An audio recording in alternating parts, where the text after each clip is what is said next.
কষে দেখি 14 অংশীদারি কারবার 5-এর দাগের অঙ্ক পড়ছি। দীপু, রাবিয়া, মেঘা যথাক্রমে 6,500, 5,200 এবং 9,100 টাকা মূলধন নিয়ে একটা ছোট্ট ব্যবসা শুরু করলো। ও ঠিক 1 বছর পরে 14,400 টাকা লাভ হলো। ওই লাভের 2/3 অংশ তারা সমানভাবে এবং বাকি অংশ মূলধনের অনুপাতে ভাগ করে নিলে কে কত টাকা লভ্যাংশ পাবে। দেখো কি বলা হয়েছে, 3জন ব্যক্তি এখানে দেওয়া হয়েছে, নাম দেওয়া হয়েছে কি দীপু, রাবিয়া আর মেঘা। এরা একজন 6,500, একজন 5,200, একজন 9,100 টাকা নিয়ে একটা বিজনেস শুরু করেছে এবং দেখা যাচ্ছে কি না 1 বছর বাদে তাদের প্রফিট হয়েছে কত না 14,400 টাকা। ওরা চাইছে যে এই লাভটার 2/3 অংশ কী করবে, তারা সমানভাবে ভাগ করে নেবে এবং বাকি যে অংশটা রয়ে গেল সেটা তারা মূলধন অনুপাতে ভাগ করে নেবে। আমরা ব্যাপারটা বুঝতে পেরেছি যে আমরা যে প্রফিটটাকে দুটো ভাগে ভাগ করে নিতে হবে, একটা 2/3 অংশ আর একটা হচ্ছে বাকি অংশ। 2/3 অংশটাকে আমরা সমান ভাগে ভাগ করে দেবো ওই 3জন আছে তাদের মধ্যে, আর বাকি অংশটাকে আমরা কি করব না মূলধন অনুপাতে ভাগ করে নেব। চলো দেখাই কীভাবে এটাকে আমরা সলভ করি। দেখ দীপু, আমি লিখছি দীপু, রাবেয়া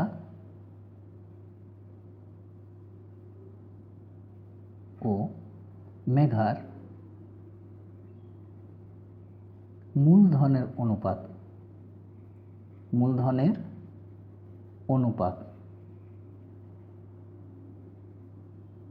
এটা কত দেওয়া আছে, দীপুর 6,500 ইজটু 5,200 ইজটু 9100, দুটো করে শূন্য কেটে দাও, 13 দিয়ে ভাগ করো, 13×5 65, 13×4 52, 13×7 91। এটা আমরা পেলাম কিসের না দীপু, রাবিয়া আর মেঘার মূলধনের অনুপাত। মোট লাভ হয়েছে, লিখছি মোট লাভ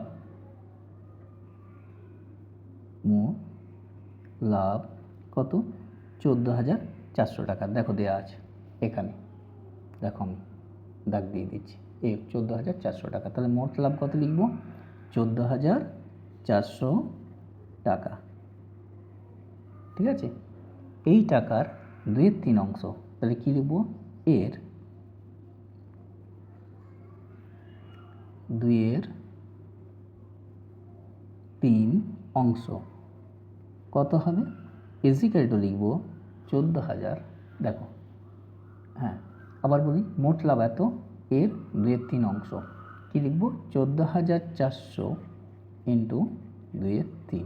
3 দিয়ে আমরা কেটে নেব, এটা লিখছি দেখো 3×4 12, 3×8 24 আর দুটো শূন্য, 48 দুগুণে 9600 টাকা। ঠিক আছে, বাকি কত থাকছে, বাকি লিখব এই টাকাটা তাহলে সমানভাবে ভাগ হবে, বাকি is equal to 14,400 minus 9600 is equal to লিখব 4800 টাকা। এই টাকাটা কি হবে, এই টাকাটা মূলধনের অনুপাতে ভাগ হবে। চলো লিখছি 9600 টাকা ভাগ হবে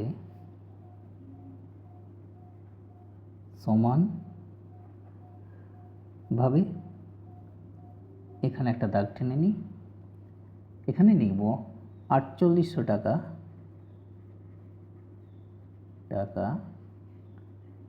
ভাগ হবে মূলধনের অনুপাতে।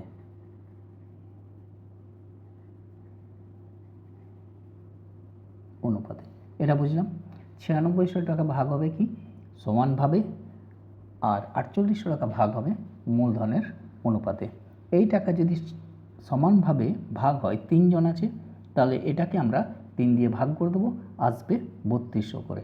ঠিক আছে, লিখব এই টাকা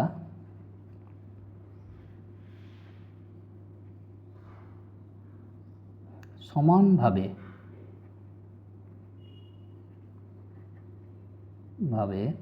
ভাগ হলে প্রত্যেকে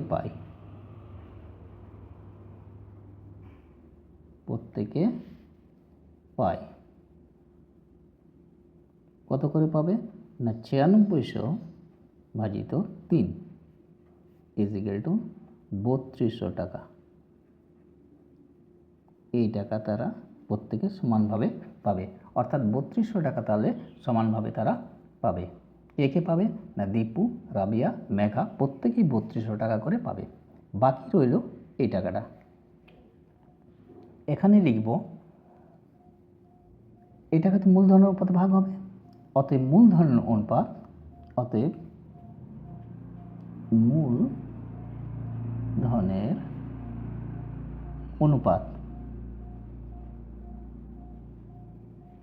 দেখো মূলধন অনুপাতটা আমরা করেই রেখেছি, দেখো দেখাচ্ছি। দেখো এখানে 5, 4, 7, তাহলে এটা এখানে লিখে দেব। মূলধনের অনুপাত 5:4:7। এরপর করব মোট অনুপাত।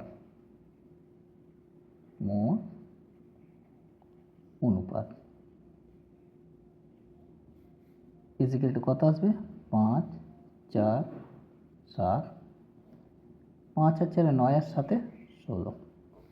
ঠিক আছে, তাহলে প্রথমজন কত পাবে? প্রথমজন কত পাবে না দেখো, প্রথমজন মানে হচ্ছে দীপু। দেখো দেখাচ্ছি, দেখো প্রথমে কার নাম আছে দীপু, তাহলে দীপু কত পাবে আমরা লিখবো এখানে দীপু। অতএব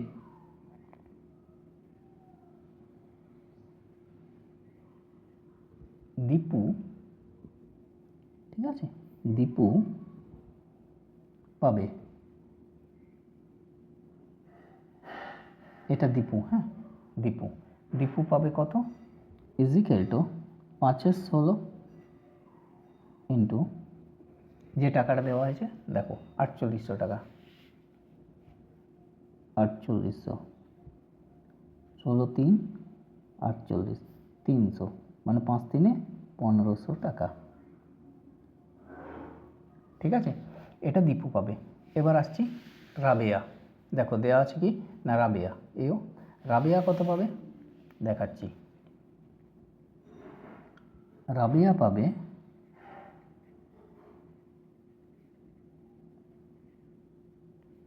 কত, এটা আসছে অনুপাতটা 4, এই যে 4/16 ইন্টু 4800, 16×3 48, 300, 1200 টাকা। এরপর আসছে রাবেয়া হলো, এরপর আসছে দেখো মেঘা। দেখো এখানে মেঘা, তা মেঘা কত পাবে দেখাচ্ছি, লিখব মেঘা পাবে কত না 7/16, 7/16 ঠিক আছে, এটা হচ্ছে 16, এটা লিখব 7/16 ইন্টু 4800, 16×3 48, 300, 2100 টাকা। এটা পাবে 2100 টাকা, এটা 2100 টাকা। ঠিক আছে, তাহলে এটা 2100 টাকা কে পাবে মেঘা। তাহলে দীপু এখান থেকে একটা টাকা পাচ্ছে কত 1500 টাকা, আর সমান ভাগ থেকে পাচ্ছে 3200 টাকা। তাহলে লিখব দীপু মোট পাবে, এখানে লিখছি অতএব দীপু মোট পাবে কত না 3200 প্লাস এখান থেকে 1500। ঠিক আছে, ইজিক্যাল টু কত লিখব না 4700 টাকা। ঠিক, এরপর দীপুর পরে আছে রাবিয়া। রাবিয়া মোট পাবে 3200 প্লাস এখান থেকে একটা পাবে দেখো 1200। ঠিক আছে, 1200 টাকা, তাহলে এটা 4400 টাকা। আর আছে রাবেয়া হলো মেঘা। মেঘা দেখো, মেঘা কত পাবে? দেখো এখানে লিখব 3200 প্লাস এখানে আছে 2100 মানে 2100, তাহলে এটা আসবে 5300, 3 আর 2 5, 5300 টাকা। ঠিক, তাহলে আমরা এই তিনটে অ্যান্সার পেলাম। দীপু কত না 4700, দীপু এটা পেয়েছে 4700, দেখতেই পাচ্ছ 4700। রাবেয়া কত পেয়েছে? 3200 সঙ্গে 1200 অ্যাড হয়ে যাবে, তাহলে এটা হচ্ছে 4400 টাকা। আর মেঘা কত পেয়েছে দেখে নাও, 5300 টাকা, মানে 3200 প্লাস 2100। 2100টা কোথা থেকে পাচ্ছে না সেই অনুপাতে, ঠিক আছে, মূলধন অনুপাত থেকে 2100 টাকা আর 3200 টাকা যেটা সমান ভাগ হয়েছে সেটা থেকে পাচ্ছে। তাই তিনজন 3টে টাকা পেয়ে গেল, এটাই হচ্ছে তাদের অ্যান্সার। অঙ্কটা তাহলে তোমরা বুঝতে পেরেছো, ঠিক আছে। এরপর আমরা যাবো নেক্সট কোশ্চেনে। দেখো 6 দাগের অঙ্ক। 6 দাগের অঙ্ক, 3 বন্ধু যথাক্রমে 8000, 10000 এবং 12000 টাকা সংগ্রহ করে একটা ব্যাংক থেকে কিছু টাকা ধার নিয়ে একটি ব্যবসা শুরু করলো। বছরের শেষে তারা দেখলেন 13,400 টাকা লাভ হয়েছে। সেই লাভ থেকে ব্যাংকের বছরের কিস্তি 5,000 টাকা শোধ দেওয়ার পর বাকি টাকা তারা মূলধনের অনুপাতে ভাগ করে নিলেন। লভ্যাংশে থেকে কে কত টাকা পাবে? তার মানে কি বলা হয়েছে দেখো, 3জন বন্ধু আছে, যে 3জন বন্ধু 8,000, 10,000 এবং 12,000 টাকা দিয়ে একটা বিজনেস করেছে। সেই বিজনেসে তাদের লাভ হয়েছে 13,400 টাকা, এবং সেই যে টাকাটা তারা দিয়ে শুরু করেছিল সেটা তারা ব্যাংক থেকে ধার নিয়েছিল। অতএব ব্যাংক থেকে ধার নেওয়ার জন্য তাদের বছরে কিস্তি দিতে হয় 5,000 টাকা। তাহলে লাভের থেকে প্রথমে তারা ব্যাংকের কিস্তিটা শোধ করবে, বাকি যে টাকাটা থাকবে সেটা তারা মূলধন অনুপাতে ভাগ করে নেবে, ঠিক আছে, এটা বুঝলাম। চলো প্রথমে আমরা কি লিখব, দেখো মোট লাভ হয় কত 13,400 টাকা, সেখান থেকে 5,000 টাকা তারা ব্যাংকের কিস্তি শোধ দেবে। তাহলে বাকি কতটা থাকছে সেটা আমরা প্রথমে বের করে নিই। চল দেখাই কীভাবে লিখব। তাহলে মোট লাভ হয় ব্যাংকের কিস্তি শোধ করার পর, কী লিখব না ব্যাংকের কিস্তি 6টা, দেখো ব্যাংকের, ঠিক আছে, টাকা ধার নিয়ে তারা ব্যবসা, ব্যাংকের কিস্তি শোধ করার পর অবশিষ্ট কত থাকে, অবশিষ্ট থাকে। তাহলে ব্যাংকের কিস্তি শোধ করার পর অবশিষ্ট থাকে কতটা থাকছে 13,000, দেখো দেওয়া আছে এখানে 13,400, সেখান থেকে 5,000 শোধ হয়ে যাবে। 13,400 মাইনাস 5,000, তো 8 আর 5 13 হয়, তার মানে 8,400 টাকা এটা রয়ে গেল। এই টাকাটা, এই টাকাটা তারা মূলধনের অনুপাতে ভাগ করে নেবে। চলো বের করি প্রথমে মূলধনের অনুপাত। 3 জনের মূলধনের অনুপাত, 3 বন্ধুর, 3 বন্ধুর মূলধনের অনুপাত,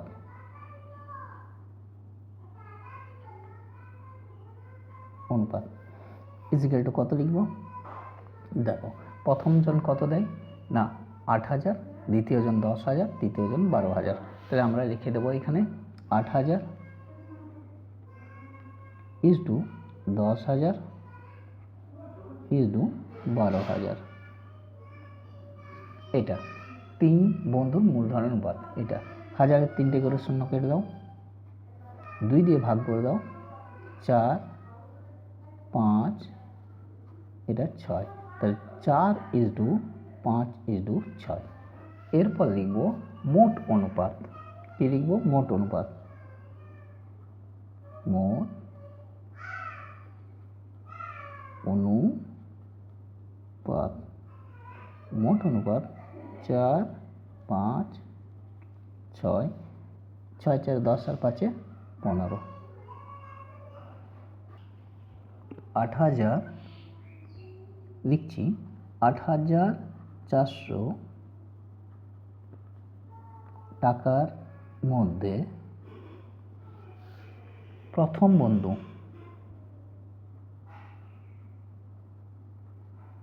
প্রথম বন্ধু বন্ধু পাবে কত পাবে না, দেখো ওর অনুপাতটা ছিল 4, 4-এর 15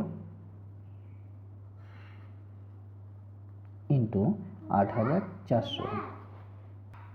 দেখো 3 দিয়ে কাটছি, 3 5-এ 15, 3 3 2 6, 3 8-এ 24, দুটো 5 দিয়ে কেটে দাও, 5 5-এ 25, 3 0 5 6 30। এটা 4 দিয়ে যখন করব এটা হবে 0 4 6 24-এর 4, 4 5 20 আর 2 22, 2240 টাকা। এটা কে পাচ্ছে? প্রথম বন্ধু পাচ্ছে। দ্বিতীয় বন্ধু পাবে, দ্বিতীয় 2 29, দ্বিতীয় বন্ধু পাবে কত দেওয়া আছে? 5 দেওয়া আছে 15, এটা লিখব 5/15 ইন্টু 8,400। এটা 15 দিয়ে আমি একবার কেটে নিয়েছি, দেখো 560, এটা 560, এটাকে গুণ করব 0 5 6 30-এর 0, 5 5-এ 25 আর 3-এ 28, এই টাকাটা। তৃতীয় বন্ধু পাবে, দেখো লিখছি তৃতীয় বন্ধু পাবে, এখানে কত করব? দেখো লেখা আছে 6, এখানে আমি লিখব 6-এর 15 ইন্টু 8,400, 3 দিয়ে, 3 5-এ 15, 3 2 6, 3 8-এ 24, এটা আবার 5 দিয়ে কাটবো, দেখো 5 5-এ 25, 5 6 30, এটা 6 দিয়ে গুণ করে দেবো, 6 0 0, 6 5 30-এর 0, 6 6 36-এর 6, 6 0 0, 6 6 36-এর 6, হাতে 3, 6 5 30 আর 3-এ 33, 3360 টাকা তৃতীয় বন্ধু পাবে। তাহলে আমরা তিনটেই বের করতে পেরেছি। প্রথম বন্ধু পাবে 2240 টাকা, দ্বিতীয় বন্ধু পাবে 2800 টাকা এবং তৃতীয় বন্ধু পাবে 3360 টাকা। তাহলে তোমরা বুঝতে পেরেছো।